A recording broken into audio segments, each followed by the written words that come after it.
Om Shanti. So, welcome all of you to the 100th workshop on softness and gentleness. Hope I'm not cutting. Please let me know if I am. And as always, before we begin, we'll spend a few moments reflecting on this very unique value of softness or gentleness. Let's visualize a flower or a cotton wool, which is very, very soft and gentle to touch, and at the same time also very delicate.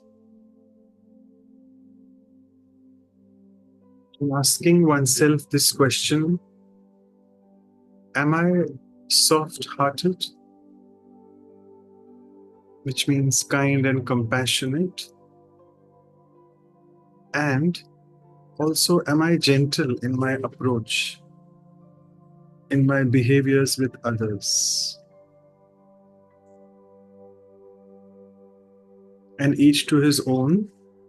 We obviously have many circumstances where we become a bit harsh towards others and with self as well.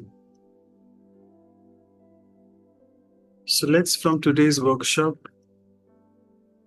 try to gain some more insights on the intricacies of this value of softness or gentleness. And we'll be having these two senior Rajyogi sisters.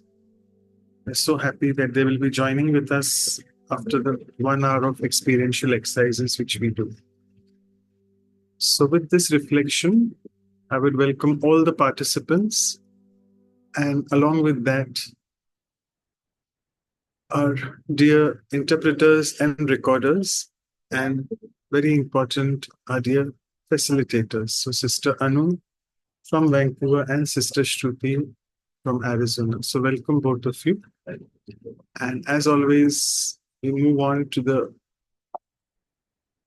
icebreaker video. So now this looks very redundant to me now.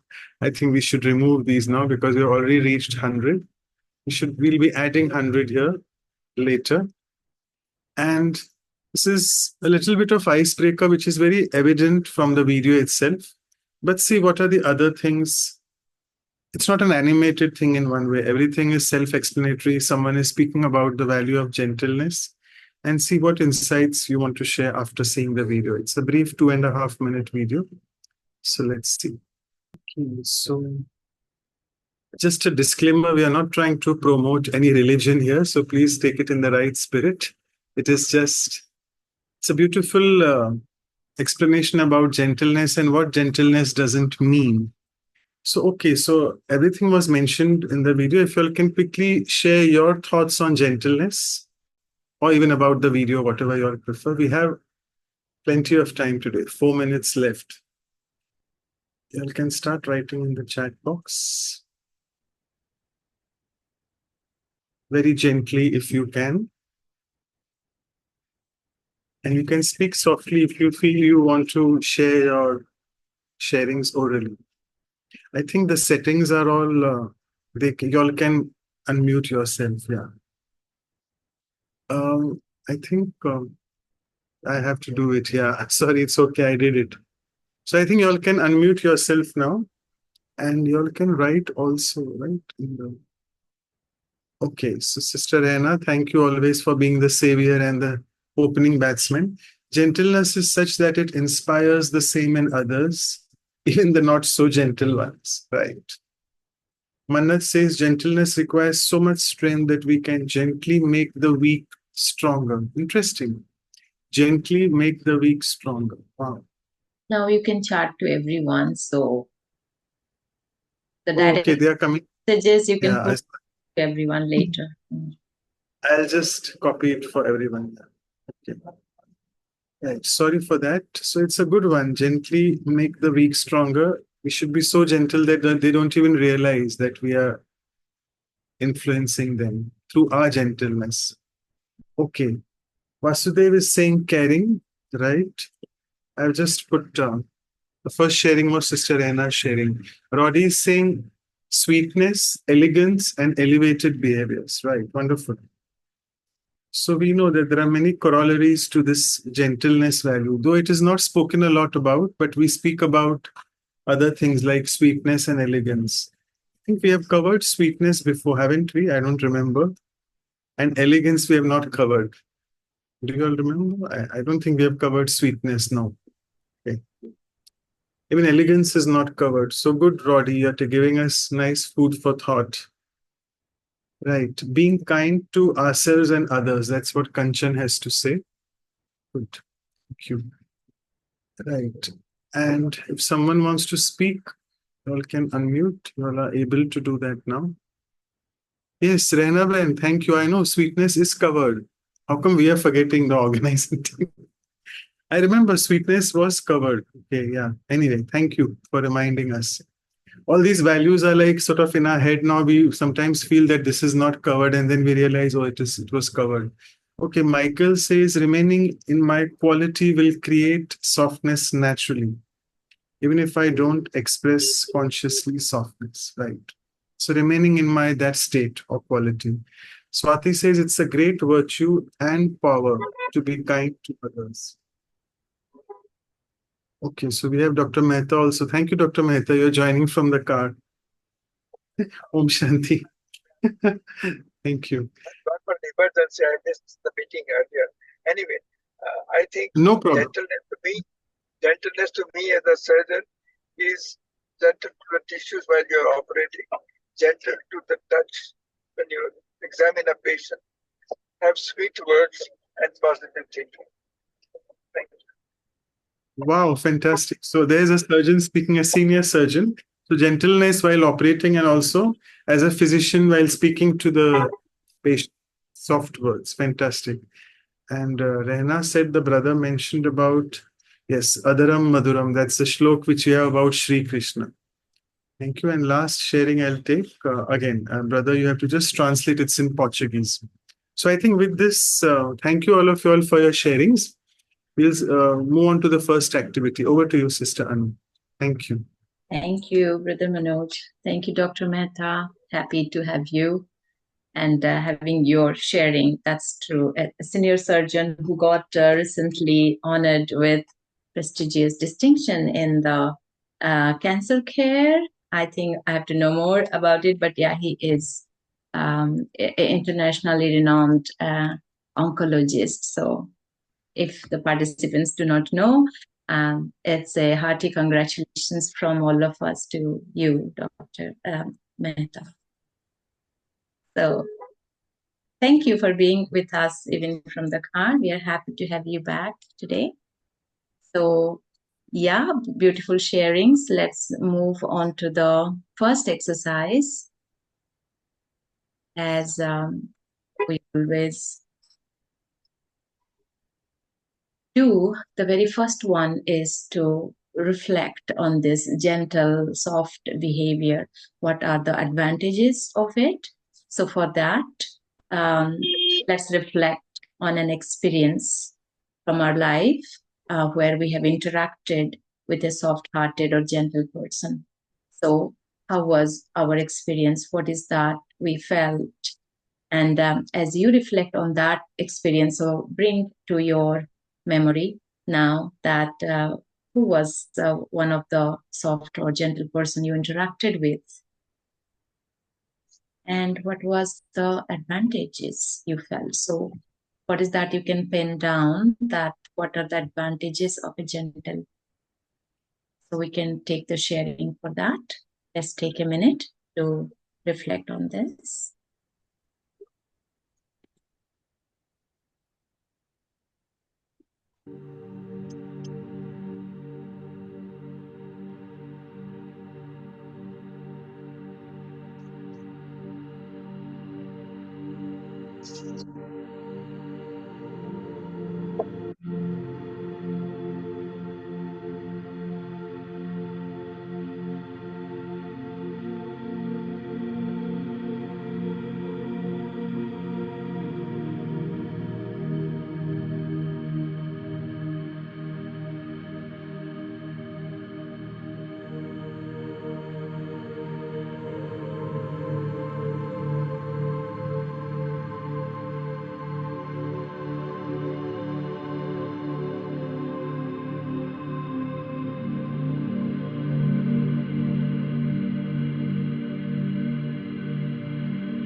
So we are taking sharing about the advantages of a gentle behavior, that you can unmute and speak.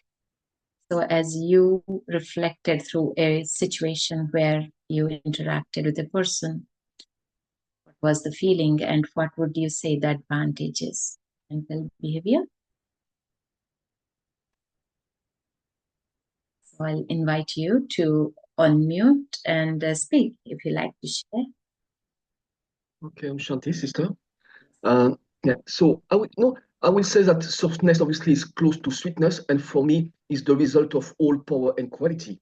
So when you express softness, is connection from heart to heart, and you create a trust in the relationship, because if you are able to be soft, it means you have conquered so many things, of your own weakness and badness and things like that, So you can really trust someone, which is really, I mean, if it's soft from the position of power and inner authority. Yeah, Om Shanti. Beautiful heart-to-heart conversation. You said it really beautiful that you can be soft only when you have conquered a lot of your own weaknesses so that you can constantly be. So I think that's what we'll get to in our next exercise, the action planning. But yeah, beautiful. That is, heart can open, heart-to-heart conversation can happen. And there are some sharings in the chart. Kindness is an act of self-love, as it gives us the return of peace. By being kind to others, I'm automatically being kind to myself and I am at peace. That is Lara from Portugal. Dr. Manoj says, helps to heal wounded relationships, heightened emotions, and disturbed minds with soft and gentle behavior. Anil says, makes communications easy. Yeah. If somebody is gentle, you open up. There is no barrier. So that heart-to-heart conversation can happen, communication can happen. Rodi says the advantages of gentle behavior is building some trust, easiness, and happiness between people. Right? The relationship becomes beautiful, as Dr. says. Anna says, good morning. Yes, good morning, Anna. Miwa says, I think in other language. Jasween says that able to influence without forcing. So the other person feels they are making their own decision. So you are not liable and not judged. With your gentle and soft behavior, you give the space to the other person to clear, to make the decisions. They can own their own decisions. So Dr. Jasween. Neha says you feel welcome and not judged. Joan says, understanding everything to be a vibration and we are all connected, then gentle behavior will influence us to respond likewise, same way. Yes, in Portuguese, Miwa says it brings confidence, happiness, and joy. Advantages of gentle and soft behavior. By the way, you are invited to unmute and speak and share your point. Denise, sister, you want to share? Shanti, I just wanted to say that it brings love, but it also makes one aware if you're not being soft, as soft and gentle. So it can bring self-awareness. I find Shanti. Thank you. Thank you. Bring self-awareness and you don't be forceful in any way. Like you kind of see yourself as well. Dinesh says kindness creates environment, empowerment in the can empower other person with gentle and kind. Thank you, Dinesh. Anyone else would like to speak and share your point? With your beautiful voice, vibration, inspire us. मैं हिंदी में बोलना चाहती हूँ। मैं ना एक care home में काम करती हूँ, तो वहाँ बुजुर्ग है, अगर हम उनसे जेंटल और सॉफ्टनेस से बिहेवियर करते हैं तो वो बहुत ऐसे फील करते हैं कि जैसे हम हमारी उनके प्रति बड़ी रिस्पेक्ट है और हम उनके प्रति बहुत काइंड है, और वो रिस्पेक्ट फील करते हैं कि ये बच्चे हमारी रिस्पेक्ट करते हैं और हैप्पी होते हैं, सहानुभूति फील करते हैं और उनको अच्छा लगता है अगर हम जेंटल होते हैं। हमारे के नर्सिंग में ऑलवेज सभी को जेंटल और सॉफ्ट ही होना पड़ता है, क्योंकि ऐसे हम दूसरों को अधिक इजी फील करते हैं और सहानुभूति फील करते हैं। Om Shanti. Thank you, Sarabjit. So she shared that she works in the care home for old age people, and the soft, gentle behavior make them feel respected, happy, loved, and that is quite essential in the nursing profession as well as in the care homes to the elderly. Thank you, Sarabjit. So Mannat shares that gentleness requires me to put down my mask and be very bare to another. I can do that only if I have such a pure heart. Open up yourself fully. That needs some courage. When I read Bear, I thought of bravery. You have to be brave to remove the mask. But of course, as you said, if I have a pure heart, if I can work on that clean and pure heart, I can remove mask without any fear. Beautiful. Thank you, Manna. Eva says non-judgmental and loving, peaceful and sweet. Neelam says loved by everyone. These are all the advantages of soft and gentle behavior. So let's move forward. We have to dive deep into softness, gentleness within us. So before we move on, I'll ask Deepak Bhai to show all the sharings that he is noting down. And as you all know, you'll receive in the review material, so you can look into it. Beautiful points came into surface, that how gentle and loving behavior, soft behavior builds trust, brings easiness, happiness. It heals the wounded relationships, heightened emotions, and disturbed minds. It enables that heart-to-heart conversation. It influences the other person without forcing, that they can feel that space to make their own decisions and be clear about their decision. People can feel welcome, not judged, loved, respected. You empower the environment, the other person. People can feel respected and loved, non-judgmental, loving, peaceful, sweet, and only with a pure heart can we remove the mask to be truly soft and gentle. Beautiful sharings. Thank you everyone. Great start. And I'll hand it over to Brother Manoj now for the next. Okay, so wonderful. So we have more time today for experiencing the softness and gentleness of the soul. So thank you for your sharings, and let's move into the meditation mode before we go on to the action planning mode.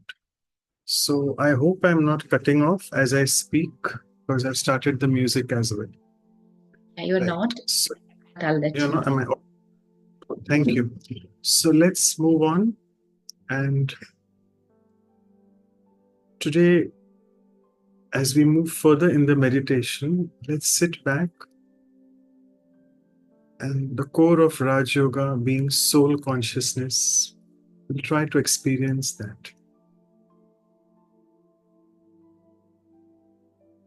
And as all of us know, being soul conscious is such a soft and gentle thing, but also a very slippery thing.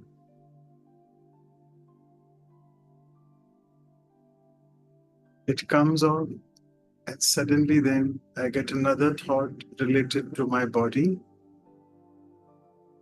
and it just disappears, the soul consciousness then. So let's begin and try to focus on this aspect and on this real existence of the self,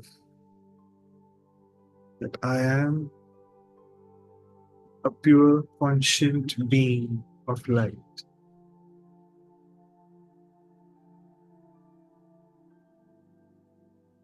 And see what it makes you feel like.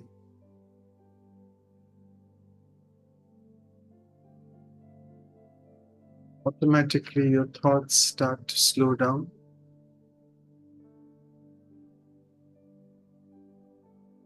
You start feeling very, very soft from inside.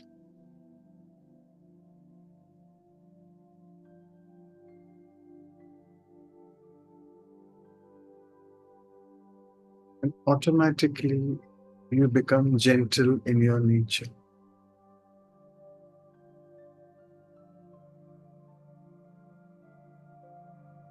The more and more I dive into this consciousness of I being the soul,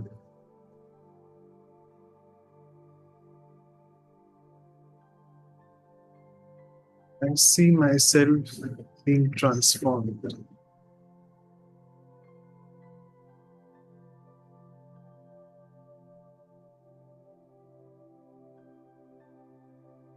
What a beautiful feeling it is to realize the softness of the soul and the true original nature of the soul.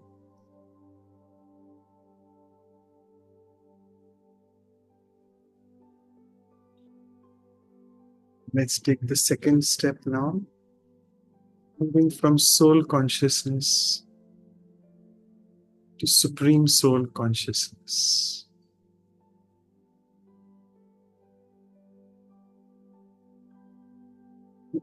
Just as I am a gentle, delicate, and soft, subtle energy,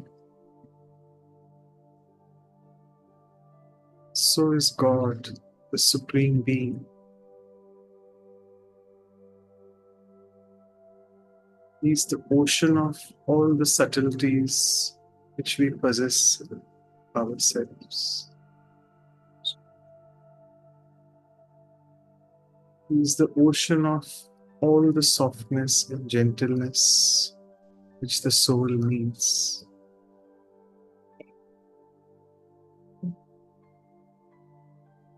In the moment I connect to that Supreme Being, start feeling more and more soft and gentle.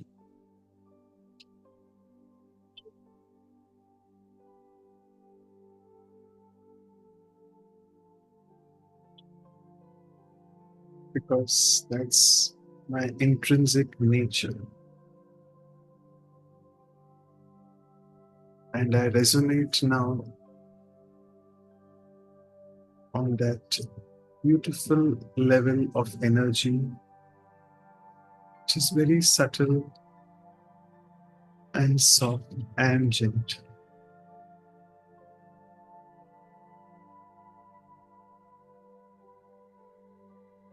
Having established this strong connection with the Supreme Being, let me now visualize a day at work in the coming week.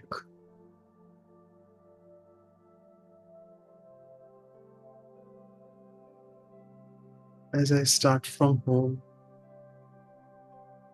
with this beautiful, soft-hearted nature, I reach my workplace, wherever it is, and meet and greet people with that softness in my words and the gentleness in my actions.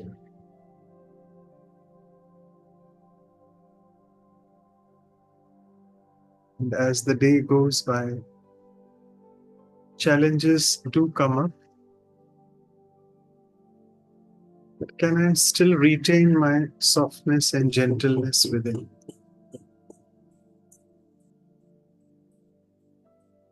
And as the day ends, as I return back home, Look at my state of mind, so calm and clear. And my heart is full of compassion and kindness because of my pure and gentle interactions at workplace. And I feel a sense of inner satisfaction and contentment.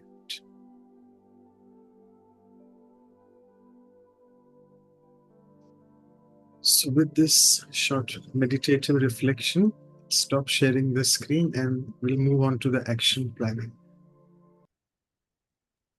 Thank you. Over to Sister Shreya. Thank you, Manoj Bhai. So after this reflection, let's continue to stay in that mode, in those thoughts about the next week, and continue to reflect on what could we do to ensure that this, sorry, just 1 second.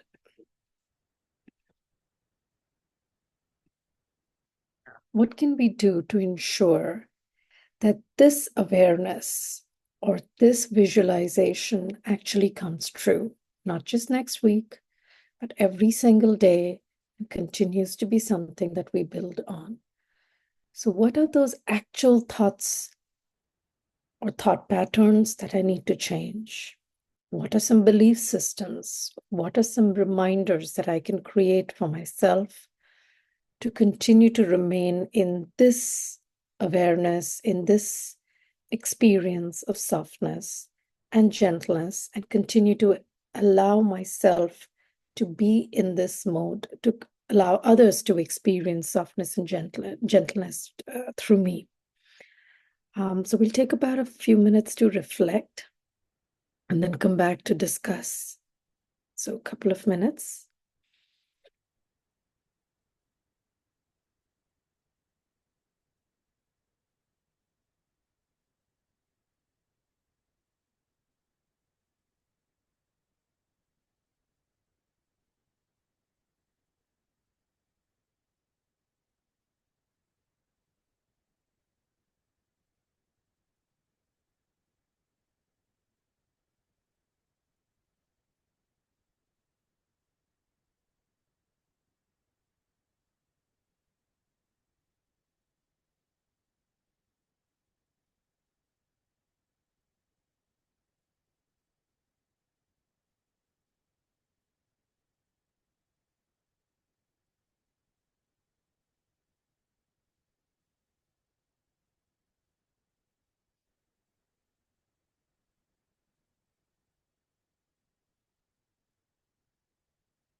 So hopefully we're ready.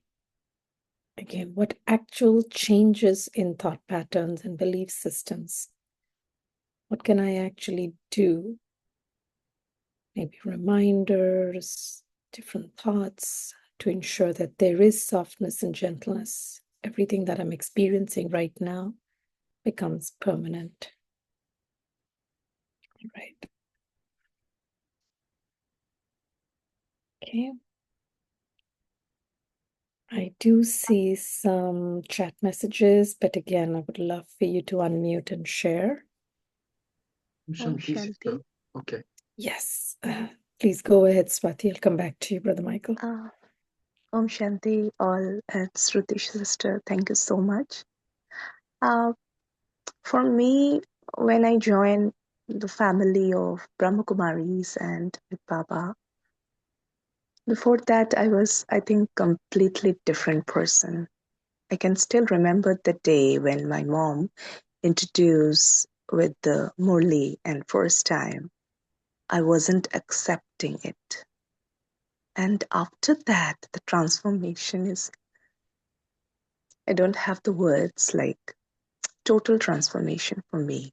And even who are surrounding me, they can easily recognize that a complete new person is been actually the rebirth, I would say.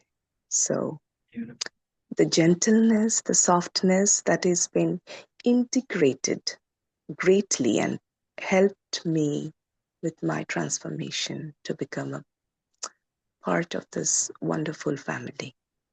So it's a feelings that I don't have the enough words to express my gratitude, my it's a wonderful feelings.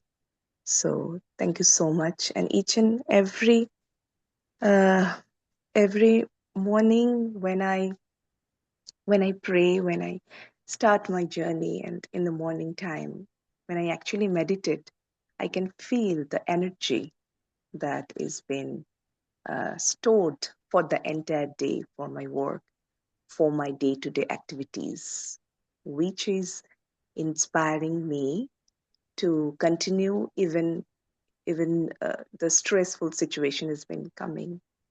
So uh, and the journey from India to Canada, that wasn't easy. So, and with that gentleness, softness, I would remind myself that I'm a part of a wonderful family, and with this journey, I think uh, I can inspire other people whom I'm going to meet. So it's not about only me, myself, or something. It's about we, that how we are contributing to others' life. So that's a beautiful thing.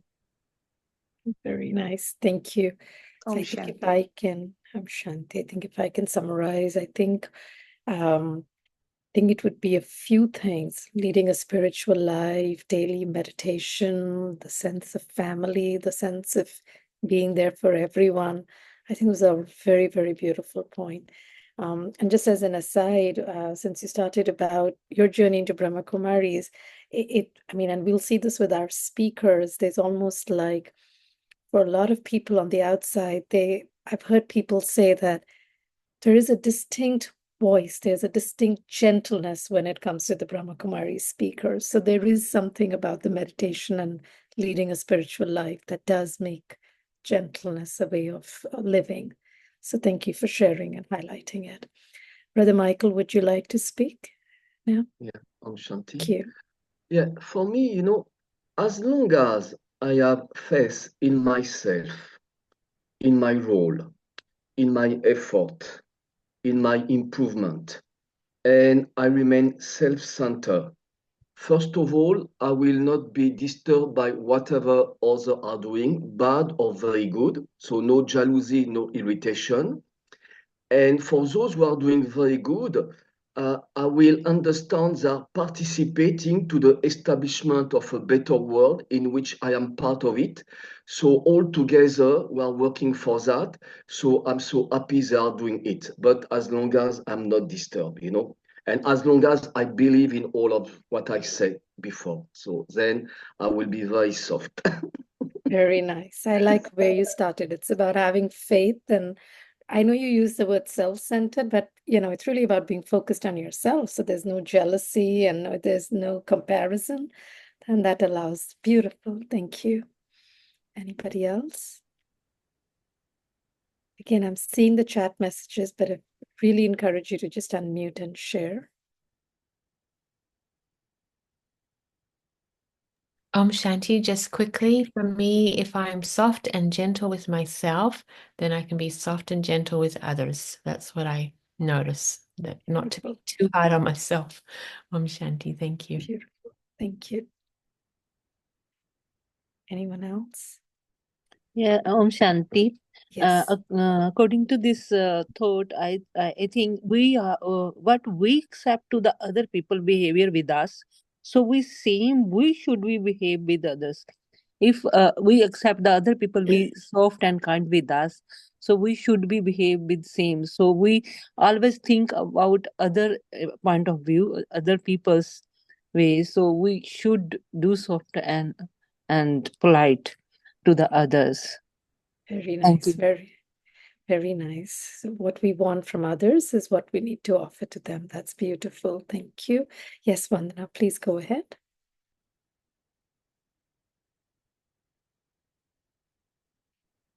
Vandana, you had your hand raised.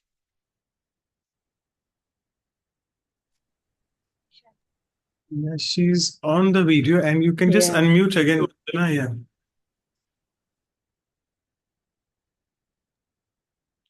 Yeah, there we go. Please go ahead. Shanti. Yeah. Hello. Yeah. We should. What you had asked the question. I'm so sorry. Your audio is very low. Any Hello. chance? Yeah. Yeah. Yeah, Can much you better. hear my voice? Yeah. Yeah, now much better. Please go ahead. Om Shanti Didi and Om Shanti sisters to all my friends and to all the souls. First of all, I should say that Divya Atma, what we say in the Murli. In today's Murli, what I heard that Baba is telling, कोई भी बच्चे किसी से भी कुछ भी बात करें, हम उसे मीठे बात करना है. We should be always loving to everybody in whatever way. And you also give a full point. You should not keep on elaborating so that that soul, what he wants to communicate, he will stop. And then afterwards he will think what I must have spoken. Then again, one more meeting will be. Then they will, then they discuss. This is what I suppose. And you should, in my personal experience also, I had undergone when I was working. Now, I had seen many souls, they keep on talking anything. And when I make them understand with the vibration of Baba, they keep myself, though they have not, they disobey, but they had come to the normal. That's what. And we should be gentle. And Baba in Murli also tells, आप कमल पुष्प के समान रहना है. Family में रहते समय भी कमल पुष्प, और किसी when you are with the group, with the people, you should be also, आप एक छोटे बच्चे के जैसा रहना है.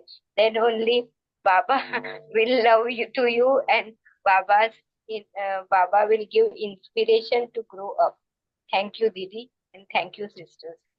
Thank you. So I think if I can just translate some of those points, because there was a lot of Hindi there. So yeah, some beautiful points there. Again, Vandana is talking about a spiritual practice and a spiritual study that all of us here practice in Brahma Kumaris. And she's taking some points from this morning's spiritual study, wherein again, we're being reminded to be gentle, sometimes speak in essence, and focus more on the vibrations of the situations, and sometimes that helps. So that's her practice point, to continue to be more succinct, more concise, and focus more on the vibrations. That's beautiful. Let me start reading a few of the chat messages. Let me go back. We have a few. Manoj Bhai said, thought patterns for himself is all is well, everyone's good, and belief systems that the cosmic drama of life at every instance is teaching me something new. Also, the mantra of nothing you, it's just action replays. So everything just repeats the cyclical concept of time, and it has happened before. Sometimes difficult, but that's that's some of the things that he would like to keep with him. Swati, she spoke, and she also mentions calming and meditating state. Vandana also spoke, and she says connecting to the divine and understanding the spiritual studies, aka his words and reply. And Brijpal Bhai says, to be in the state of gentleness and softness, create a thought, stay in the thought, be one with the thought, and feel it. Self-transformation is sanskar transformation or habit transformation, and that is the transformation of environment. Beautiful. We have another minute or so before we are ready to summarize. Would anybody else like to unmute and speak? Yeah, Go ahead, Brenna. yeah. So I think in this as well, we need to have a balance. Like we can take a cue from nature, like nature doesn't rush anything, but still things grow, mature, and decay. Okay, but wherever it is required, nature takes quick decisions as well. So in our life as well, we need to be soft and gentle. We need to be caring, which we all are, because we have the knowledge and the significance and the importance and the advantages of all these things, all the spiritual values. But wherever a quick action and decision is required, it is required because for things to grow in nature as well, it needs, for a plant to grow, it needs both the sunlight and the shade and the water, everything. So wherever a quick thing is required, it is required, even if it gives us a feeling of hurt. Wherever it's required, it's required. But otherwise, for sustenance, gentleness is more required. That's what I believe. Very nice. Thank you. So take a cue from nature. There is sustenance, but sometimes even nature can be a little tough. So beautiful. Thank you. And I think we have just last two before we can summarize. Deepak Bhai, Sonia says, our Baba, meaning the divine, speaks so soft and gentle through the studies, and I belong to him. So whatever his sanskar or his nature is, it's automatically mine. This is the thought that I churn on very often, especially when I come into words or when I speak. And Eva says, see the strengths and positive qualities of the other person. That's again a beautiful thing to keep in mind as we go through next week. Okay, and one final one, I think soft and gentle combined with firmness will be even more effective. Yes, and that reminds me of one of our very senior sisters who led the organization into huge greatness, who always believed in leadership was love and law. So you got to be loved, you got to be loving, but also be disciplined. I think with that, we can just quickly summarize. Deepak Bhai, if you want to share the screen.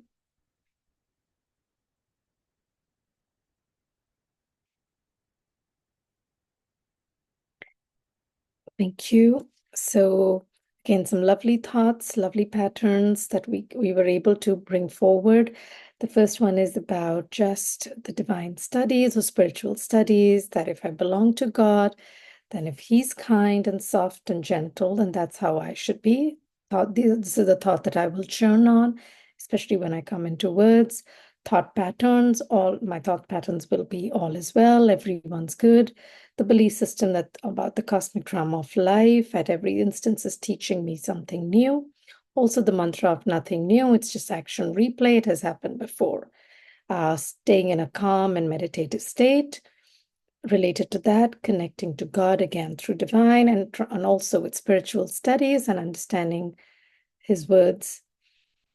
To be in a state of gentleness and softness, create a thought, stay in the thought, be one with the thought, and feel it. Self-transformation is sanskar or habit transformation, and that is the transformation of environment. Total transformation and rebirth due to gentleness and softness someone's talking about the spiritual life and the practices that they have learned and experienced at Brahma Kumaris.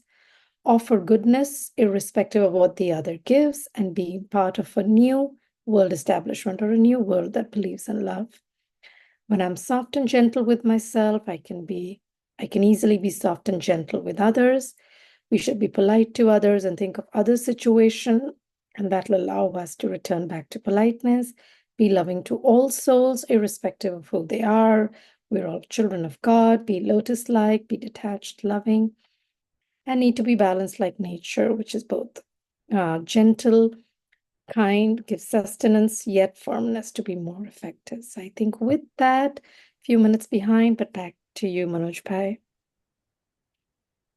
Thank you, all of you, for your sharing. Then let's move on to what these sisters had to speak about. Sister Claudia and our very own Dr. Kala from Peace Village, who's the director over there. And all of you, particularly from the US and Canada, know that Sister Kala, she mentioned also, she's intrinsically very gentle. And I remember distinctly, she told that she's got this intrinsically from her father, she mentioned. We lovingly call her father as Dada. And as we speak, he's 98 years old. So she was sharing about him that how even when he was working and even if some mishap used to happen, he never used to lose his calm and gentleness always. And mind well, he was not a meditator at that time. So some people can intrinsically be very gentle as their own innate nature. They just portray that. So let's see what they had to say. We have few slides, so we'll see what we can cover and how much time we have. So here it was more of Sister Kala who was actually sharing a lot, and Sister Claudia was more of the interviewer. So she said that soft and gentleness is like a flower, but also having strength. It reminds me, as Serena was sharing in the end, a balance of softness, easiness, gentleness, along with being determined and firm, which is a strength. It's actually a natural quality of the soul, as we did in the meditation, gentleness, because that's my natural way of being. And that gives me a very firm spiritual base on which I can really nourish the soul then. And when we speak of gentleness, it's not really just about the external appearance of being gentle. Also, it stems from what we say the inner strength. And this strength, what we say, comes from a deeper place of self-respect. And Brahma Kumaris, in the Raj Yoga, we are taught a lot to practice in Hindi what we call Swaman.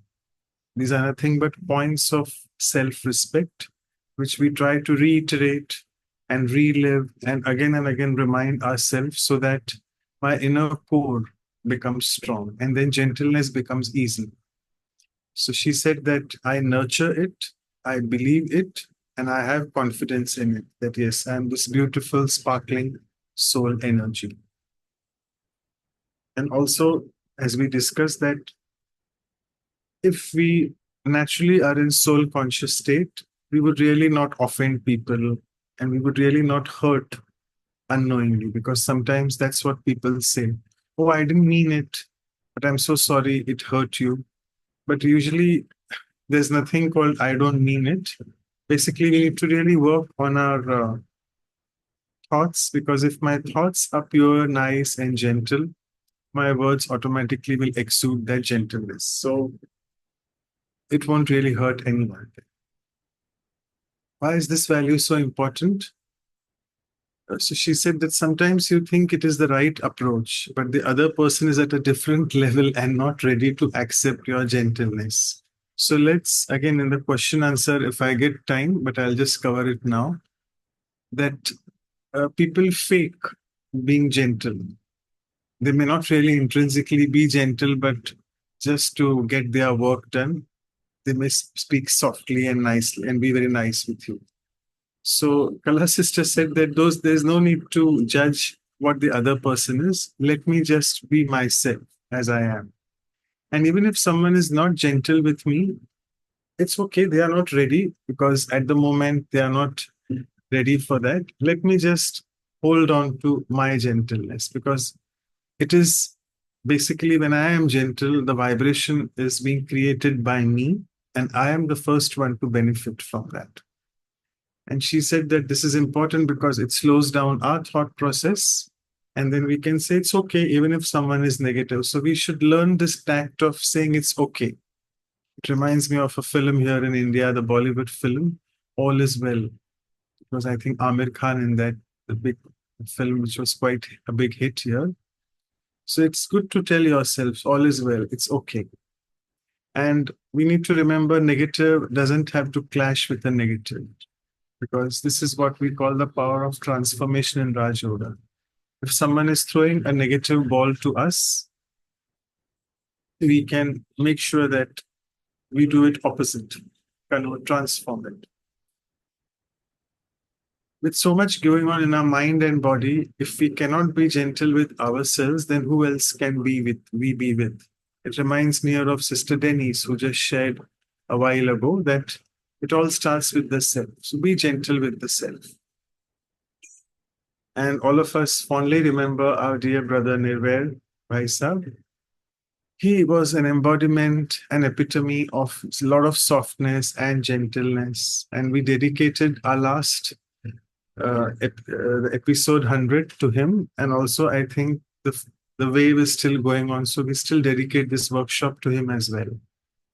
And I think he reminded us of trust and faith. Sometimes many people ask this question: is there a difference between these two values? So it's beautifully summarized. I think Sister Kala mentioned that most people have faith in God, but they do not trust that God will take care of everything. So just merely having faith is not enough, but complete trust that God is ever beneficial, ever benevolent. God's name, what we say in Hindi, Shiva or Shiv, that itself means always Kalyankari or always benevolent. So there you are, that's the difference. And this is Sister Claudia's quote. The quality of gentleness is a fundamental, or sorry, it's a foundational quality to develop all the other qualities. So basically, it's stemming from that soul consciousness, as we have been discussing. And let's move on to a few questions. How do we differentiate between fake and genuine gentleness? I already covered that. So let's not try to assess what other people are like, and let me practice it. We must not give up our efforts to embody that quality. That's what they say. And how can I inculcate or develop this quality when I am connected to my original self, the inner core? Automatically, gentleness comes. And the foundation, the root of all this is that I am a soul. And also, again, the transformation, negative, not clashing with negative, again comes here. That even if someone in front of me is faking gentleness, let's assume, let us forgive them, because forgiveness is a quality which can help us sort of in having good relationships with them. Let me not carry a grudge in my mind for that soul that, oh, you're fake.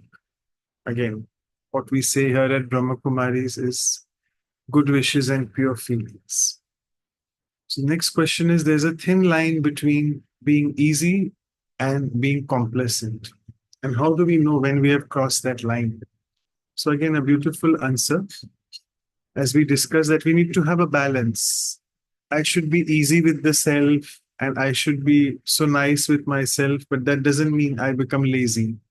So easiness doesn't mean laziness, right? So it's important that to know that I am on a spiritual journey, and for my spiritual progress, I need to really be very firm and determined. I need to be sometimes strict with myself in my spiritual disciplines. Only then will I be able to really be gentle and easy with the self. Being lazy is and being careless, both these words are which are really covered a lot in our spiritual teachings, what we call murlis. So being lazy and being complacent doesn't mean gentleness. Okay? So the true gentleness is when I'm really nice and firm in my spiritual progress.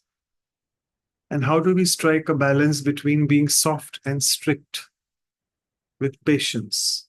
Right. So again, this was coming from a medico that if I am so gentle with my patients, particularly children, how can I ask them to look at the importance of the medicines they have to take? So here again, you have to be genuinely soft when we say it comes from a place of genuine care and compassion which I'm having for the patient. And then, though my words sometimes may be strict and firm, but if my inner core is really compassionate and kind, it will hit the target and the person then won't be non-compliant. We use this word very often in medicine, compliance, which means how better are they able to take the medicines and are they really taking it or not. So we can assure compliance if it's coming from a place of genuine care and compassion. And obviously, intent matters. We say our intention. In Hindi, we say these beautiful words, bhav and bhavna. So bhav is our intention and bhavna is our feeling. So what is my intention towards the patient? If it's genuine, the patient or the child who is a patient will definitely feel it. And in the corporate world, can we work with being very soft all the time and gentle with people, or is it like people will take you for a ride and it is considered that you are not able to deal with challenges? So again, Sister Kala mentioned this, that nowadays, even in the corporate world, they are taught that you need to touch your inner being, the soul. And there are many sessions being taken, and we also do this seva. Or I'm sure all of you who have joined here go and do it. I mean, go and do a lot of meditation sessions. They give us some time of 15 to 30 minutes self-care sessions, and meditation is becoming a part of the routine corporate world also now. So, I mean, a person who is very gentle and who's very stable can take much more better decisions than a person who's disturbed and harsh all the time. So their approach also towards that is changing in the corporate world. And oh, we have this beautiful Navratra season going on, and the question is very apt, that how can I become a deity? A quick fix. So first of all, can I become, and how can I become? So the answer, Sister Kala very humorously said, believe that you are a deity and be one. So rather than thinking of it, can I start being one? Start with a moment, which means try to place yourself in that beautiful divine virtues and qualities, and keep doing it. Keep doing it for a moment every hour. Don't give up, because you are a deity, right? You are a deity soul. Because if you are fully virtuous, you are a deity. So there you are. Finished it on time, and I'll just stop sharing the screen now. And I hope our sisters have joined. Sister Anu, both of them are there. If you can just spotlight them. I am still looking for Sister Deepa, but I think they're Okay. Sister Shreya, you can spotlight. Yeah. So, yeah, thank you, Sister Shreya, for joining before time. Om Shanti. And before giving it to you, I have to introduce you and also the poem. So I'll just do that. It will just take a few more minutes. I think Deepa Bhen is also around here. Let's see. Okay, so Sister Shreya is not a stranger for us anymore. She's been with us, and we are so fortunate that the 100th workshop, you're there with us. Thank you so much. And she's been associated with the Brahma Kumaris now for almost more than 13 years. It's since 2009. And she's a faculty member of various wings which we have. She's been actively involved in conducting various seminars and workshops all over India. And I'm sure she's a TV celebrity. You have seen her on various talk shows and also on our channels, Peace of Mind and Awakening, where her talks focus on value education, life skills, and the practice of meditation. As we say, Lokik, like she's a graduate in English literature honors and also a postgraduate in ethics and spirituality. And she's also worked as a web reporter for the NDTV, New Delhi Television, way back before her spiritual journey started, 2008 and 9. So this is about Sister Shreya and Sister Deepa. She's been associated with the Brahma Kumaris from very early childhood. And she has dedicated her life, now it's almost 35 to 40 years. And at present, she's rendering her services at Brahma Kumari's Vile Parle Center in Mumbai. So both the sisters are from the financial capital of India, Mumbai. And Sister Deepa is also a senior faculty and conducts a lot of self-development sessions and Raj Yoga meditation workshops at various educational, social, medical, business, banking, and many other institutes. We are very honored to say that she's also one of our Vihasa facilitators. We have had a lot of chance to interact with her. She also is a regular faculty of various wings, and she's regularly invited at national conferences which are held in Mount Abu. And she also says that along with conducting Raj Yoga courses, she provides counseling to youth and individuals. So there you are, both of these speakers. And let me just also quickly recite the poem. So today's value, and you will see, you can look at them as we were discussing, that all the Rajyogi speakers are very soft and gentle. So Sister Deepa, in her approach, has always been so soft and gentle, because in her consciousness, there's always the sense of being instrumental. Sister Shreya also has an approach which is indeed non judgmental, which stems from her practice of being always transcendental. She's not here at this plane, she's at a higher level. Both practice Raj Yoga, which has made them very experimental, which renders them being sensitive and not sentimental. This body which we own is actually on a temporary rental, but we identify ourselves with that as always and being accidental, commit accidents. So let's now correct ourselves to this truth, which is indeed fundamental, that my existence here is for a purpose and not merely coincidental. Thereby, practicing meditation daily, which is indeed incremental, and discovering the self with the values and becoming ornamental. It's the sacred Navratra season reminding us of the ornaments. So thank you so much. And I don't know, she's still not being seen, Sister Deepa, but all yours, you can start. I'm sure she'll be soon. Thank you so much once again. Over to you. Om Shanti. It's always such a pleasure to be part of this gathering. I think I've been here a few times before, and it's always a pleasure. Firstly, thank you for those very kind words. And I joined 15 minutes before, and I was, hearing all that was discussed about gentleness, and I think pretty much everything is covered.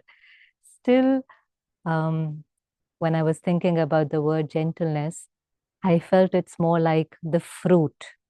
You sow the seed, and then the final result is the fruit.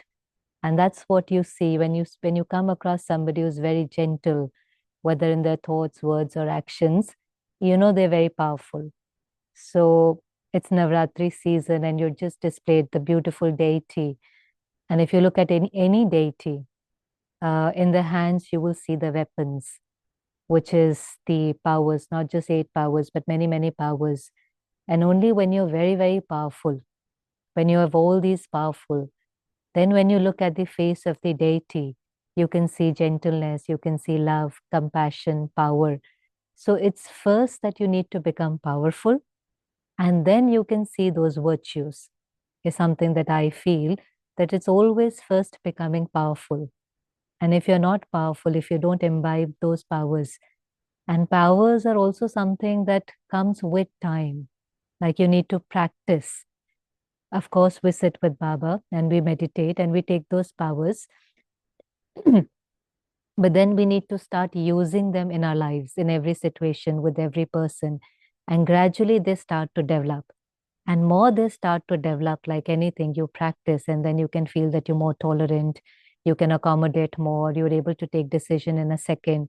And then on that face, when you come across somebody, you can see that gentleness, because their inner stage starts to reflect from their face. You can see that calmness, you can see that kindness.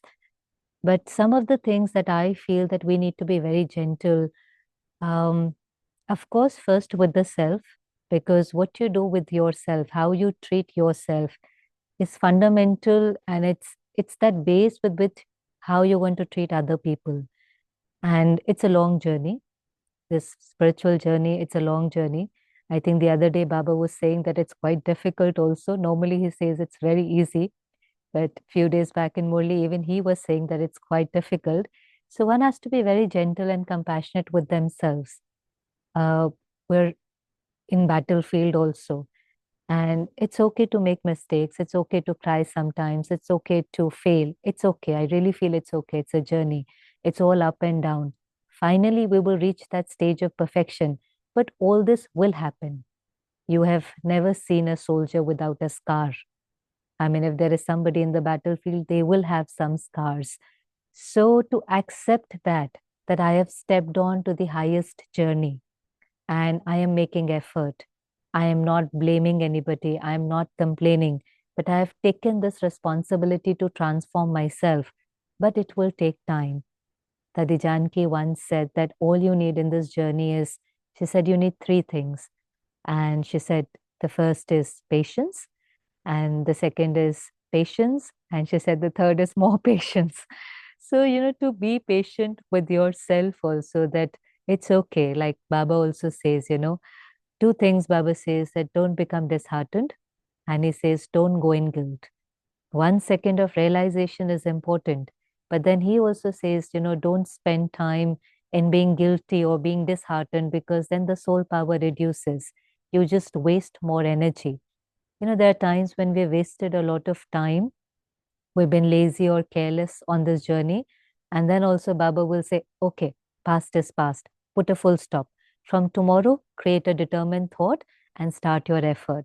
So I have always seen that how Baba is also very gentle with us. And the more gentle we are with ourselves, then when we see other people, we're able to be, more gentle and compassionate. Because we're also not perfect and they're also not perfect. And it's only imperfection which complains about imperfections. The more perfect you are, the more gentle and more silent you are towards others' mistakes. That is a sign. The sign of perfection is that when the other person is making a mistake, you're more gentle and sometimes you're silent. It's not that you don't know, you know, but you also know that they're making an effort and it's okay. So you sometimes just let go. There isn't always a need to kind of bring to their notice. So the first is to be gentle with yourself. And then for gentleness, one thing which I feel is very important, I was reading tomorrow's Murli, but it really clicked with me where Baba says that the attitude is very important. And he always says to hold people's specialities. Even if somebody has 99 weaknesses, even if they are like as dark as coal, but Baba says hold on to that one speciality. Now that is very important, because until and unless I keep my attitude very, very pure for them, what is my attitude is going to be my perception and my behavior towards another soul. So this has to be a very conscious effort. It's because sometimes the people we are dealing with, we also have a lot of karmic account with them. The close ones in the family, the people we work with, we sometimes have very deep karma also with them. And it's my personal experience that sometimes if one is making a particular mistake, you don't get affected. And the same mistake is made by another person with whom you have deep karma. You are influenced quite a lot. It affects you. Now it's the same mistake. It's the same thing. I mean, this person was also rude. The other person was also rude. But the effect is different. The influence is different because there is more deep karma with that particular soul. So in those cases, we really need to make that conscious effort. We need to sit in silence and we need to hold on to their specialities. Very consciously, like to those specialities. We have to look for those specialities. And when we come in contact with them, we have to see them that way, not just with these eyes, but with a face of compassion. We have to look at them. That heals the relationship quite a lot in silence. I mean, of course, when we come in that behavior in action is very different, but in silence also, what we're thinking about them, what we hold in our consciousness about them is very, very important. And Manoj bhai, how much time do I talk for? Then Deepa Ben talks. I am not clear how this goes on. This is conversation, I understand. Yeah, but I don't know. Did she communicate with you that she would not be able to join today or something? No. I haven't Actually, spoken to her at all. Brother Manoj, I have sent you a message. Just Yeah, yes, I just read the message. She's in Pune actually, and she's traveling back to Mumbai. So probably on the roads we can't contact her, and her signal is not. I mean, there's no traffic signal which I'm trying to contact her since last 10 Okay. minutes. So I think you just carry. feel free to interrupt when you want me to stop. Yeah, sure. just interrupt because I won't know when to stop. So I No, so will you just can say a carry few on. points and then maybe at 9 I will leave it to you. The other thing I But felt 9:15. Sorry, 9:15 should be okay. You can carry on till 9:15. Yeah. okay, Yeah. if Deepa Ben comes, you let me know if she joins. Sure. We will. Yeah. Thanks. Yeah. So so being gentle with yourself, that was one thing. Then the attitude for another person, making conscious effort to look at their virtues and their specialities and holding on to them, and having every thought for another person that is pure. Like that's an effort, because sometimes it's very easy to hold on to their mistakes. And the more you think about their mistakes, you are increasing that karmic account without doing anything. The cycle is increasing. You're getting into that cycle. And sometimes, because we have thought so much negative about the other person, when we come in contact, we're very gentle, we're very kind, we say things very nicely, but they react. And sometimes we wonder, why are they reacting? I was so soft, I was so gentle, I said this with so much, thought in that. But the whole retaliation and the whole reaction is because we've been thinking negative about them. So before you go and talk to anybody, and even if you want to tell them anything, it's very important to create, that relationship in your mind first with anybody. That relationship is actually in the mind. It's not in words and actions. It's basically what you think about the person. And if you change there in your mind, only if you change that relationship, a lot of work is done in silence. Then when you come in contact with that person, and then when you talk to them, and then when you say something to them, they are more responsive, is what I feel. The other place where I feel we need to be very gentle is when we correct somebody. I remember Brahma Baba's way of teaching, and we've all heard that. Again, it was a big family. There were 350 people, and not everybody was perfect, and each one came with their own sanskars. But Baba had this very beautiful way of, helping each child to become perfect. So if Baba had to point out to somebody's mistake, Baba would call that child, sit with that child, and the first thing he would do was appreciate the child for all the specialities and for all the good things. And that was increase the self-respect of the child. It's very important. Like before pointing out to any mistake, you need to help that person to increase their consciousness. So they're able to kind of even accept their mistakes. So Baba would appreciate, Baba would give them love, regard, and then very gently, in one or two lines, he would just say what needs to be changed that would make the child perfect. So when we talk about others' mistakes or when we're correcting somebody, I think it needs to be very short.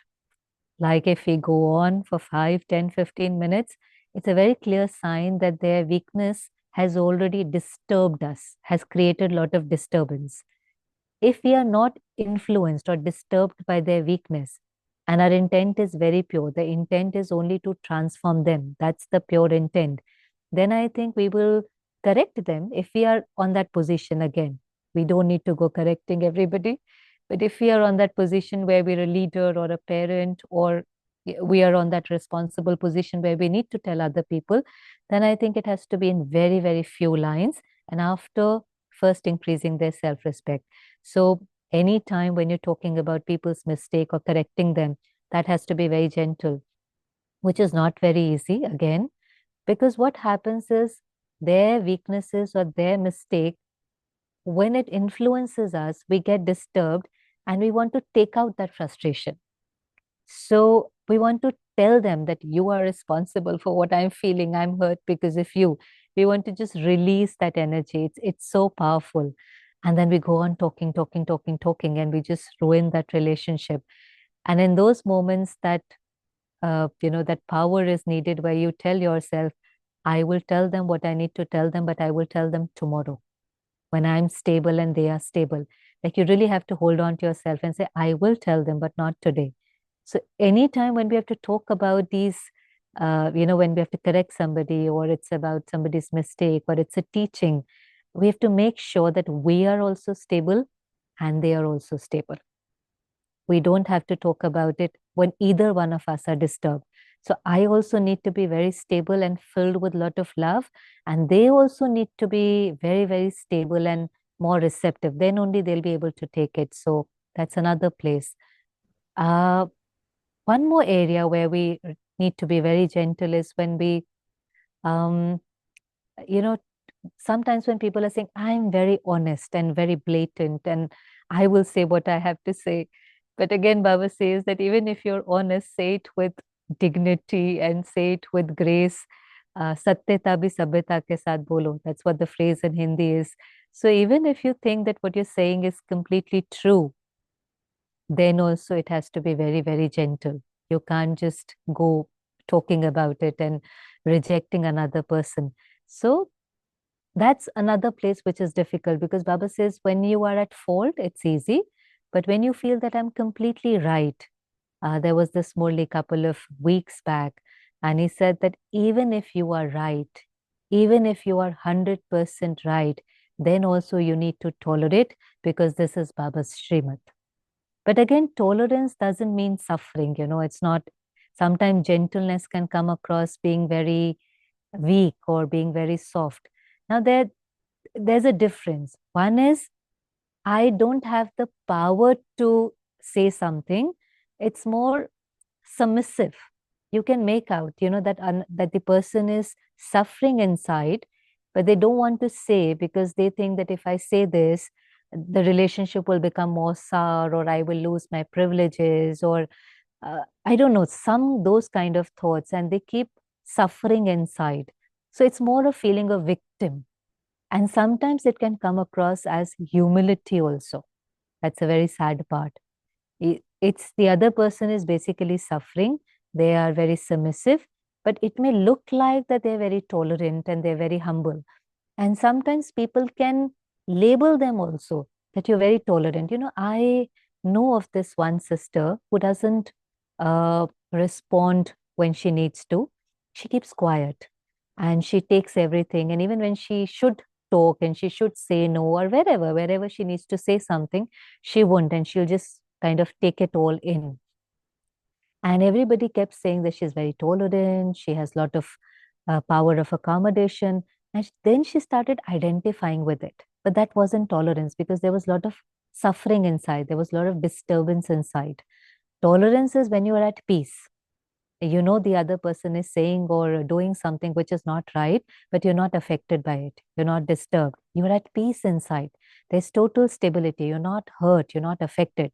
But she was being affected, but because everybody kept saying that she's very tolerant and she kept identifying with that. So then, more often than not, she wouldn't talk. And she kept, kind of accommodating the whole thing. And then she started to have skin disease. And when she had skin disease, because none of us knew why the skin disease is there, but when we showed it to the doctor said it's because of, kind of, it's the suffering. It's about holding on to a lot of things, and that has resulted into disease. And it came as a shock to everyone. But sometimes, you have to be very honest with yourself that we need to say things. We even, that whole Haji thing, when Baba says, say Haji, say yes to everything. We have to say yes to everything. But again, we have surrendered to Baba. So we say Haji and yes to every Shrimat. But it may not be possible to say yes to every individual. We have to accept everyone and we have to surrender to Baba. There's a difference. We don't have to surrender to everyone. Then it'll get very difficult. So you surrender to God and you surrender to His Srimat, and to every Srimat you say Haji. But with everybody else, it's a balance, So sometimes you even have to say no, but you say it very gently. Again, it's not like you're rejecting another person. You give them a reason why you're saying no. It could be in terms of seva. Even in terms of seva, they may feel that you can do something, but you feel that maybe your health would not allow, or maybe you don't feel capable enough, whatever may be the reason. But if you feel something, we need to communicate to them with respect and good wishes and with grace and dignity. And even if they feel, then they feel, no, but we think you can do it, let them come back. I remember this one time, Jayanti when sharing this, that Dadi Janki probably wanted her to go to Pakistan. And this is long back. I heard it in one of the classes, and she said, but she was not ready. And Dadi Janki said, no, but I think you should go. And because she was not ready, she said, no, Dadi, I don't think I should go, and this and that. But Dadi was very gentle and she left it. She left it for a few days and she allowed her to kind of think over it. And after a few days, she came back and she said, but I think you should go to Pakistan. And in those few days, of course, Gentleman said she was not ready, but she was more ready than before. But again, she said, no, Dadi, I don't think there's lots to do here. I think she was in London or wherever, but I don't think I can go. Dadi then again left it. Then she came back again after a few days. Again, see, this is wonderful practice. Like you allow that person to kind of build that strength, because sometimes they are not ready, even though you might think they are capable and it is the right thing for them to do. And Dadi was very clear that Jentiben should go. But she took time. And then by the time Dadi came back to her third or fourth time, I think by then she was ready and she had to go for some time, like 3 weeks or a month. And she said, after she came back, she was sharing her experience. It was one of the best experiences for her. She really grew in the whole journey and the process, had beautiful experiences. And even the country at that time needed her to be there. There were some people she needed to meet and whatever. But later on, all of us realized that, that was the best thing that happened to us and we were meant to be there. And drama is very beneficial. But there are times that we have also felt that we are not ready, and the other person also sometimes are not ready. And sometimes we can see their specialities, but they can't see their specialities. So you have to give them time and you have to allow them, you have to give them the space and time so that they can see their specialities and accept what you want them to do. And that might take few days. Another example that I remember while talking, there's this retreat center, Worthing Retreat Center or something. I mean, I forget the names, but Dadi Janki said that, we need to buy that place and we need to have that retreat center. But none of them were ready. So in the first meeting, everybody rejected, no, Dadi, nothing. But Dadi kept coming back. And what Dadi said was, this thought has emerged in my mind because it is in drama. It is not my thought. It is not my desire. It is not something that I want. This thought has emerged in my mind because it is in drama. So it has to happen. And Dadi has to go back to the family till the family is ready for this project. And finally, the family was ready and we have the beautiful retreat center. But we've always seen seniors, they are not very pushy. Everybody is different. But the best thing is not to be very pushy, not to be very controlling, not to be very forceful. We need to shift from control to influence. We need to shift. That shift needs to become, Sorry, Sister Shreya, the translators are requesting to slow down the speed a little bit. I am so sorry. I'm so sorry. I forget that translators are there. Very, very sorry. Where was I? Okay. Okay. Yeah. You were about Shift Center from retreat. shift from push control and Yeah, influence. yeah, Yeah. yeah, influence. yeah. Sorry. So we need to bring that shift, where we don't need to control people. A true leader is somebody who would not control, but would influence. And influence is that method where you're quite gentle, and control is where, you have to do this now. That whole ego thing, that it has to be done now, this moment, my way. So being gentle is trusting other people, giving them space and freedom to do it their way, trusting them. And we anyways can't do everything. So we have to allow people, we have to trust them, we have to keep guiding them, but we have to give them enough space to even make their own mistakes also. Because they will. I mean, not everybody is perfect. So we also have to understand that the group of people that we live with. So my imperfections and weaknesses are going to come out in front of them. And their weaknesses and imperfections are going to come out in front of us. And we have to help each other to reach our highest goal. So that's where compassion is needed. Where else will their imperfections come out? Because they're also working, they're also on the journey. So all their negativities I will have to deal with, and they will have to deal with mine. So we need to every day at night kind of just let go, not hold on to anything. That is very important. That's another thing we saw in Dadiji's, they never held on to anything. Dadi Prakash Mani would say, Aaj ka drama pura hua, which means today's drama is over and we'll see what happens tomorrow. So aaj ka drama pura hua, that means full stop, everything. Another incident which I can remember, there was a sister who was very upset in Madhuban.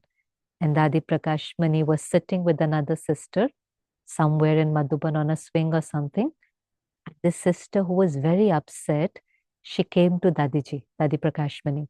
And because she was very upset, she said something which was very rude. She kept saying and she kept talking. Dadiji kept listening to her, didn't retaliate, didn't say anything. And then she left. That sister left. But the sister who was sitting next to Dadiji was quite taken aback. And she said, Dadiji, you didn't say anything to her. You know, she was so rude to you. So Dadiji said, Acha, I didn't listen. So Dadiji, she was talking to you. You didn't listen. Where were you? She said, I wasn't here. I went to Baba. I was combined with Baba. And I said, Baba, jo isko chahiye wo de dena. Whatever she needs, you give it to her through me. So this simple exercises, they were doing it consciously.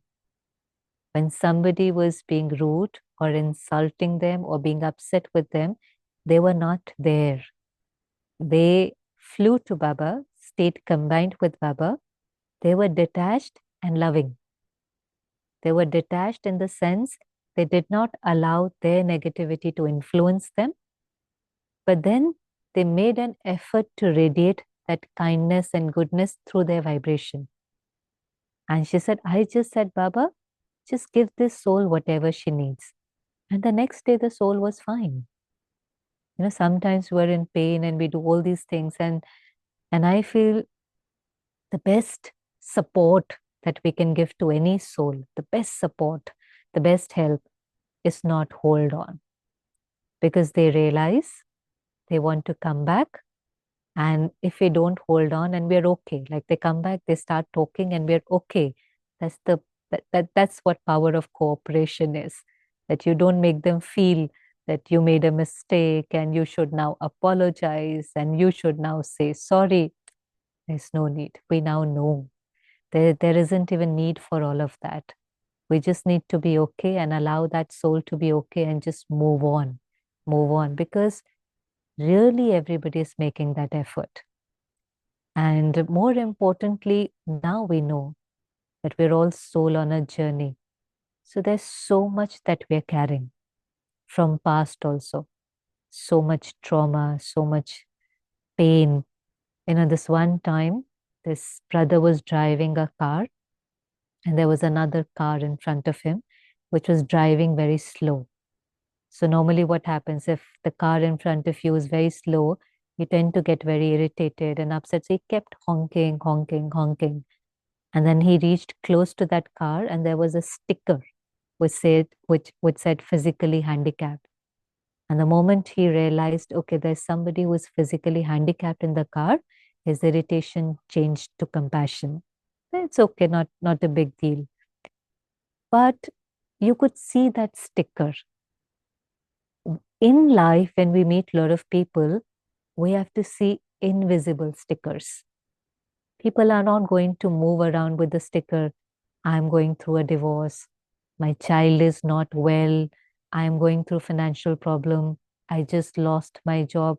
They don't go with these stickers, but we know that everybody is dealing with so much baggage. And in this world where you can be anything, be kind.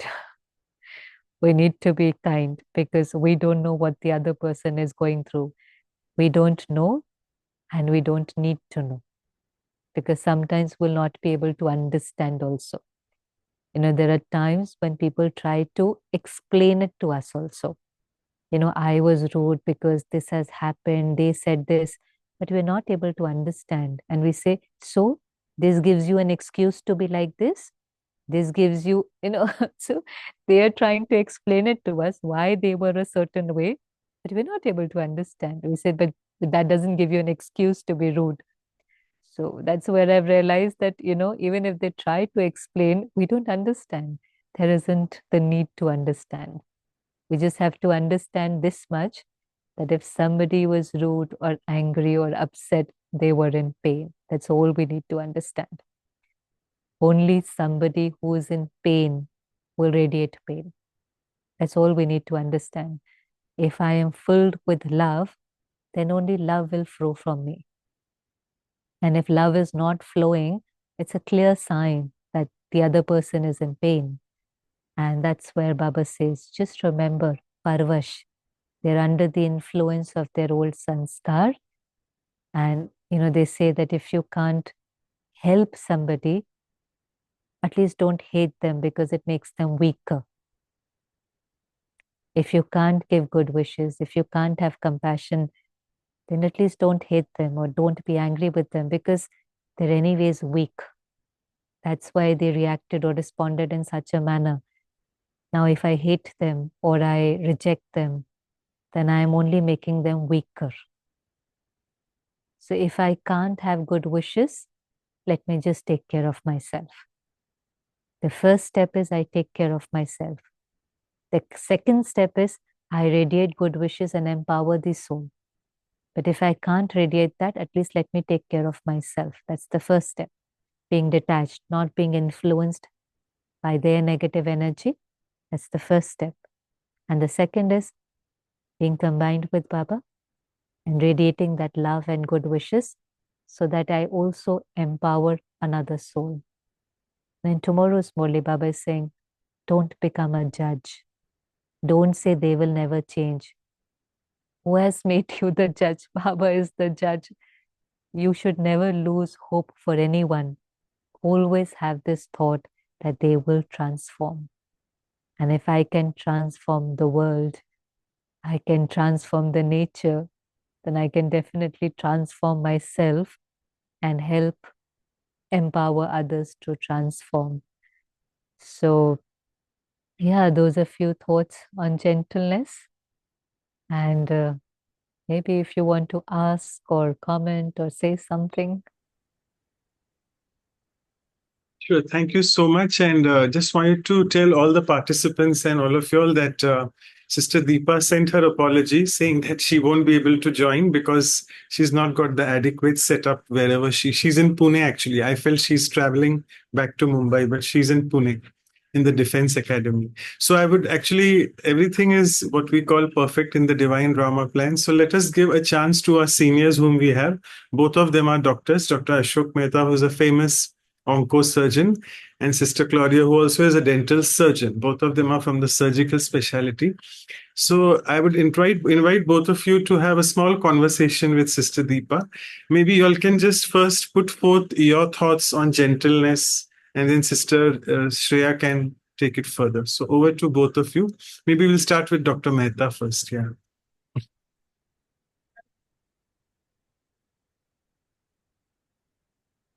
Om Shanti Shraban.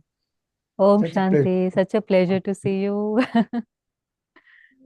Well, Shreya, her personality is gentleness. If you look at her, she looks epitome of gentleness. I think what she said about the dadis is very classical. I think I've experienced all dadis. I think each one of them had the gentleness inbred into them. I've seen Dadi Gulzar from very close quarters, and I've seen lots of things happening around her, but her gentleness was immense. I've never seen her disturbed ever. I think this is true for even Janki Dadi, Dadi Prakashmani, even other Dadis. They were so happy, Dadi Nirmal Santa. Every time you go closer to her, she was full of laughter. She would tell jokes. And one of the things she was very interested, one of the things she asked me one day, how many fathers do you have? And that was very interesting because that was the beginning when I had, just come in contact with her. And then she said, all of us we know now, we always talk of two fathers, but we always talk of three fathers. The Laukik father, the biological father, the Alaukik father, Brahma Baba, and of course, the Shiv Baba. So we have three fathers. So that's the first time when I met her, and she asked me this question. I did not know the third father. So it was interesting. I had just come into Gyan. So they have gentleness, and in gentleness also there is a part humor, part love. somewhere to bring you closer to them. I think the gentleness was of the nth order. I think this is true for even brothers. I have had experience with a lot of experience in Nirvar Bhai, Jagdish Bhai, Ramesh Bhai, and Brijmohan Bhai. Each one of them, though they didn't have that gentleness of dadis, in the sense that dadis are that special gift because they lived with Baba from their childhood. But even then, these brothers, all of them, were very gentle in their dealing with the people, hundreds of people who would come to them. And I have seen them from very close quarters. As a surgeon, I've always enjoyed gentleness with my patients. I feel that they're in tremendous stress, especially the cancer patients. First time they come to see you, they, because they know that they're going to you for diagnosis or whatever the advice on cancer. All of them are ruffled feathers, if one would say, or even mentally they're not so, I would say that they feel that they're going through a lot of trouble and a lot of stress. And at that point, to handle them, to tell them about the disease, many of them ask about the stage of the disease. And you know that they have advanced cancer or a cancer which requires a longer treatment. But to break the news to them and to reassure them that it will be fine is also an art. I think all of us have learned that art over a period of time. Talking to and disclosing something which is not very pleasant, but at the same time to make it very easy for them to accept it. Because to accept long treatments, especially the treatment with chemo radiation therapy, where you have a lot of side effects, you have loss of hair, loss of repeated injections, I think nausea, loss of weight, all these, and many of them know about it. So to convince them, you require to be very, very gentle. And I have also felt that one of the easiest way of being gentle is gentle touch. You play with somebody's face or with hands, they feel very comfortable. This is one of the things I've always learned, that I learned from my maternal grandmother. When I had chicken pox or measles when I was a child, and I had gone to my maternal uncle's place where she used to look after me. And it was a small town. There were not much of medical facilities, but when I was having high temperature, she would come and, put her hands on your back and, keep on kind of touching you with so much of love and attention.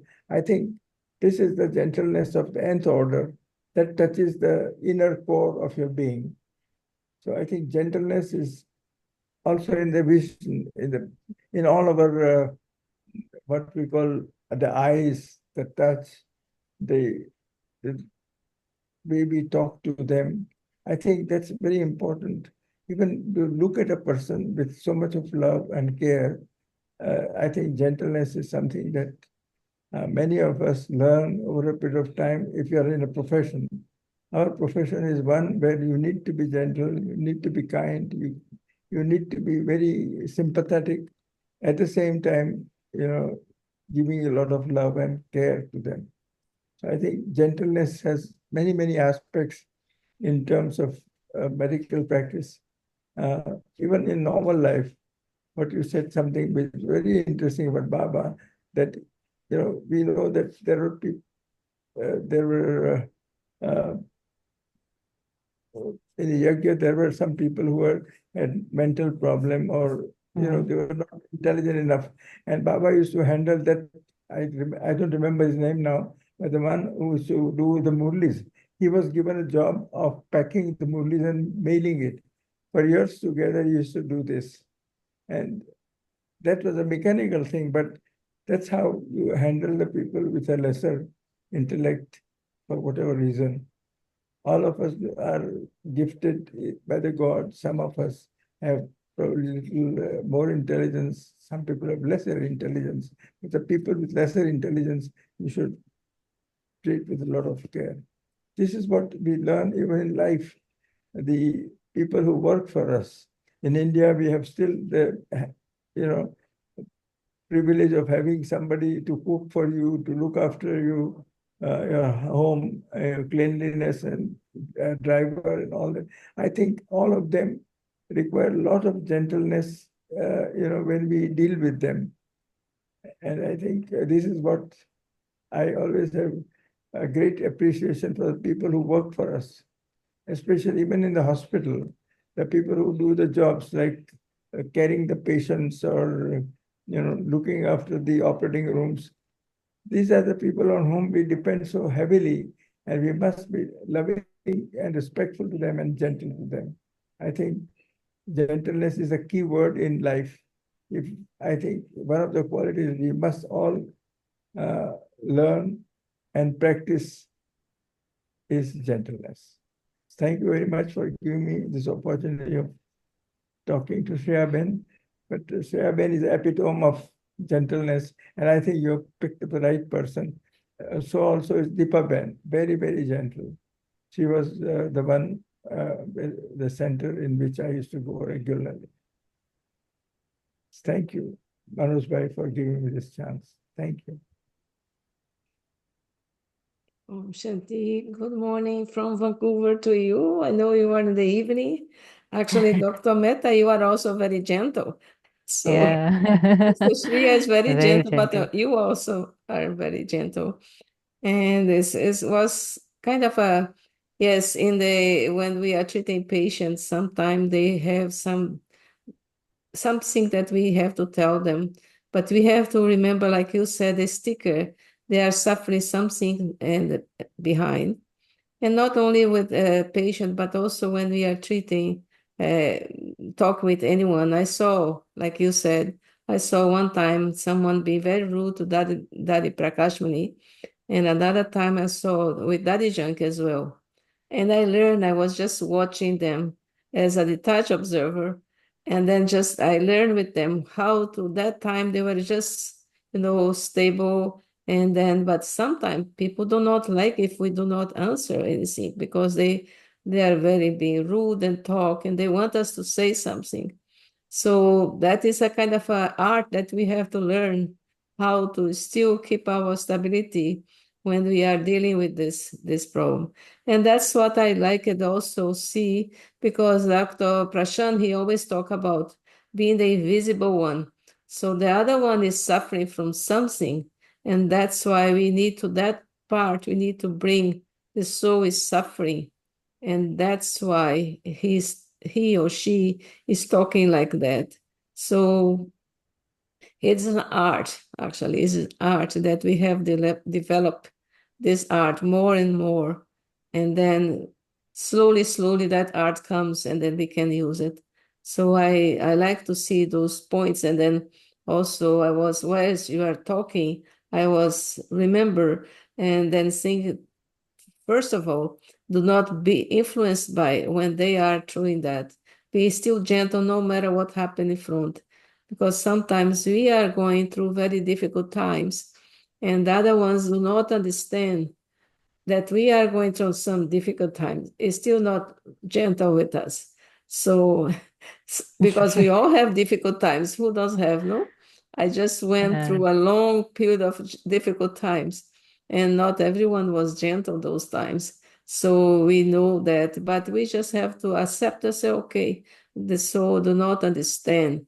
If we think the soul do not understand, that is easy for us to accept them and still do not, and still be gentle with them.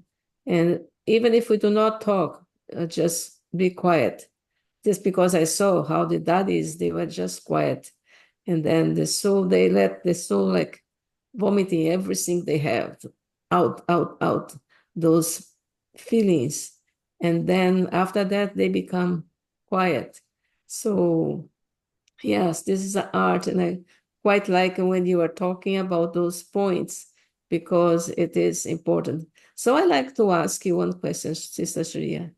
When you have those moments, and I guess you have because we all have, and if that is had, we all have. What do you do on those moments? What go through your mind? Lately, I have realized that no amount of gyan, like there are times when something like this happens, and when Baba says you should be aware of that particular point, and I am aware of that particular point. It's not I have forgotten. I'm aware that I need to put a full stop. I'm aware that I need to have good wishes. And still, sometimes the intellect and the feelings are just, they're not in sync. So my realization and my experience is that, only when you have good yoga and you are immersed in Baba's love, and if you really love inside, then it's easy. Then it flows out, no matter what is happening, big situation, small situation. Otherwise, with intellect, it helps remembering that point and using gyan, it helps. But then again, it's not very easy. Like what Baba says, mehnat and mohabbat. It's a lot of effort. But when you're immersed in Baba's love, then it's not effort. It's very natural. It kind of radiates. So my understanding is that it's very important to experience God's love daily, be filled with that, and then it becomes very natural to kind of accept another person or have those good wishes for another person. Gyan helps, but to a certain extent, I feel. Okay, thank you very much for your experience. Thank you. Thank you so much. I also feel when I was listening to Ashok Bhai and Didi ji, I felt like if you see anybody who has made a lasting impact, whether it's our Dadi Jis or even if you see in the world, lasting impact, whether it's Mahatma Gandhi or Mother Teresa or Nelson Mandela, they've all been very gentle. Now, Mahatma Gandhi ji would say that you can shake the world gently. And even Nelson Mandela, after 27 years of being in prison, when he came out, and he said that, they were like what they say in the story, that there are these two doors. And when he was, getting out of the second door, he said, I need to let go because I hate their policies. I don't hate them. And if we don't come together, we can never free ourselves. So, forgiveness, being kind, letting go, these are all the things that we saw in the world leaders also. And today, if you go in an event and you ask them one leader that you look up to, people are only talking about leaders who are no more. Like they can't think of any leader who's alive and has all these qualities. We are still fortunate to have so many angels, leading angels in Yagge, like you seniors, Ashok Bhai, yourself, and so many other seniors who we see on daily basis being very, very gentle. So that is also, when you see somebody, it's easier to kind of emulate them. Thank you. Okay, thank you so much. So we didn't really miss that it is a conversation going on, and we enjoyed it. So initially we were feeling it's a lecture, but there you are. Thank you both of you, Dr. Mehta and Sister Claudia, for making it feel as a conversation. And we are really getting a lot of comments in the chat box. You all can just read it on your own. I'm not going to read them. I'll just quickly share the announcements. And all of have been enjoying this conversation. Many beautiful points have come up. It's celebration time, and before we move on to celebration, we'll just wrap up this softness and gentleness value with the silence retreat, which is happening within 12 hours from now. So for India, it's morning time 8:30 to 10:30, and for the West Coast, Vancouver, 8 to 10 p.m. And again, it could be joined by other people as well, but this is basically based on the teachings of the Murlis, which we regularly study. Murlis is the spiritual study class which we have in the morning, and the divine versions, what are told on each value, they are covered in these silence retreats. And there is ample of time for a lot of self-reflection, for meditation with meditation music, and also a lot of silence time. So it will be a beautiful experience if people who haven't attended in the past can also attend. And as I said, celebration time, we didn't know it's been 100 episodes now we have done. Time really flies fast. So we are on our 4th anniversary. We were supposed to finish it and stop, but then we are continuing it till February for 108 episodes and workshops. So for our 4th anniversary, we are very fortunate. Brother Vijmohan Bhai Sahib is there, and Asha Didi from ORC. And we have our very dear brother Eric, who's the national coordinator of Brahma Kumaris from Canada. So as always, he'll be conversing, and that is on the special occasion of Dashera on 12th of October, the very day of Dashera. So all of you are invited. You can call your near and dear ones also to attend this. And as always, then we have the values workshop series, which we do as we are doing today. So we'll be celebrating that separately, which is on the 19th of October. And then we have another galaxy of senior Raj Yogis. So we have Sister Tanya Rich, who's from Montreal, and she'll be interviewing two other senior Raj Yogis, Sister Sharona from Israel. She's got a lot of stories to tell you from Israel, so please be there. And also Sister Shireen from Tampa, Florida. This is our elegant calendar of October. We'll be sending you, and yeah, before I forget, if there are any new participants who have joined, so please share your email addresses and your WhatsApp numbers to put you into the group. And we'll be sharing you all these review materials, whatever in the emails, whatever we have covered so far. And a few have already shared, and please share it to everyone if you're comfortable in the chat box, or to Sister Vidhi or Sister Anu. I'll just stop sharing the screen, and we'll have a quick photograph with Sister Shreya, and then we'll go into the meditation mode. So over to you, Congratulations Sister. for the 100th episode. I just realized it's the 100th episode. I wanted to tell Manoj Bhai and Anu Ven, both of them, special congratulations, because two of you who conceived this program, and not only conceived, but you have really managed and beautifully brought it to the 100th episode. I think it's a landmark, and I'm sure that if this, whatever the episodes you have done, if it's translated into form of a printed book, it will be the most valuable contribution. Of course, it's a massive work, but someday, if you all decide, I think you should make it a good publication out of the values that we have discussed. Of course, somebody should have good editorial committee or editorial efforts in this. Congratulations and best wishes. Thank you so much, Dr. Mehta. Yes, that is, we have thought about it, do it. I'm sure Baba will send instruments, and that will also happen. A book, it's really a wonderful journey of values. I have benefited tremendously, and I know everyone benefited. That's why they're with us, like from day one until now. It's amazing, amazing journey.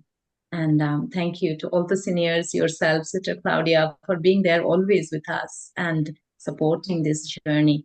And I know behind it all, and all the participants, the love for values, because we love values that bring us joy, peace. Always remembers also the ones who are translating and recording, so we can send to the YouTube and they can see, they can review after, or if they miss, they can watch. So this is quite of a big team that together we got this part. They all did the job with us together. Yeah. We have the playlist of all the videos in many different languages. So that's really wonderful wealth that we all can keep. You have a wonderful team to back you up, to bring all these Zoom meetings together. I think it's a lot of work that's going on at the backdrop. It is a big team. Congratulations to your team as well. So at this moment, let's make it memorial. We'll take a photo. Everybody can open your video. I'll go to gallery mode. You can also go to gallery mode. See the beautiful smiles from within. Love the values, the virtues who are decorating their lives. That's beautiful at this moment with Sister Shreya and Dr. Mehta, Sister Claudia. Amazing. Thank you, everyone. I got it. Smiling. Thank you, Sister Anu. Thank you all of you all for being online. So please keep the video on and take beautiful drishti for the next closing meditation. So over to Sister Shreya. We'll be doing a commentary as well, right? Oh, okay. You want me to do a commentary? Yeah, Okay. that will be good. Yeah. Okay.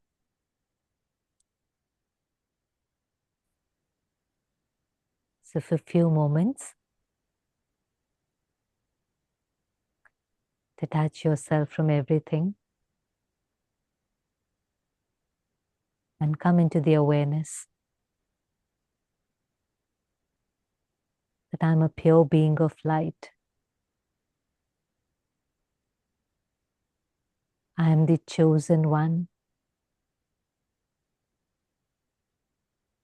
Baba is gently sustaining me, transforming me.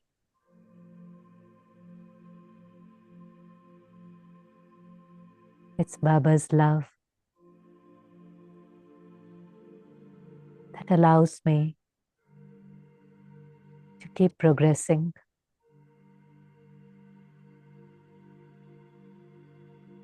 I know I've stepped on to one of the highest journey, but I am not alone. I am with Baba, combined with him. I have taken this responsibility to transform myself and the world.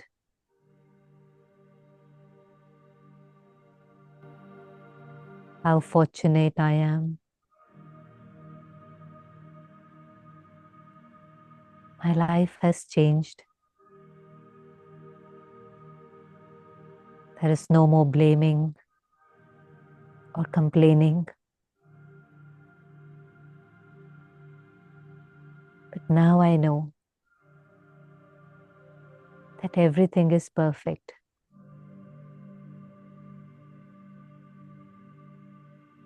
There's no need for criticism or judgment.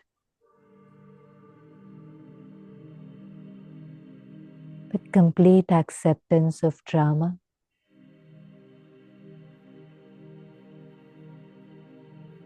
I look at souls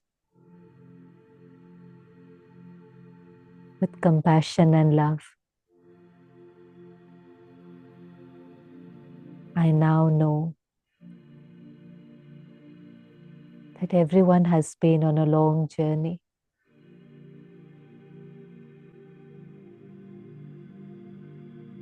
Each one has dealt with so much trauma.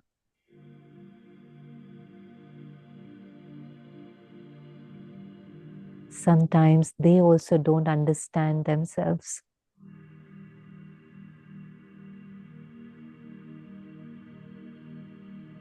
What we need now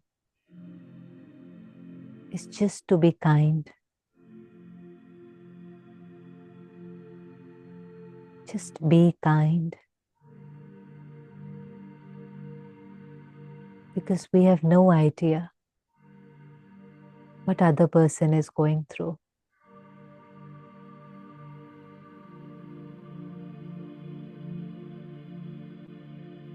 Everything is perfect. No one actually is at fault.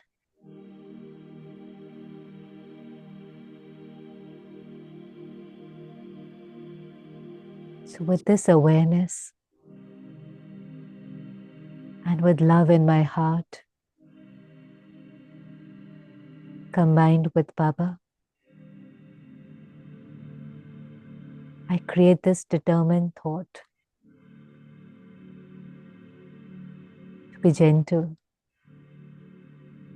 in my thoughts, words, and actions. I choose to be gentle. Even when other person has wronged me. I'm no more a victim,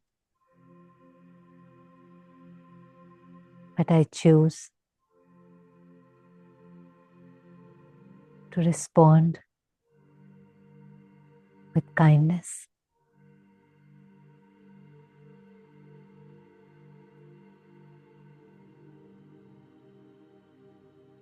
Om Shanti.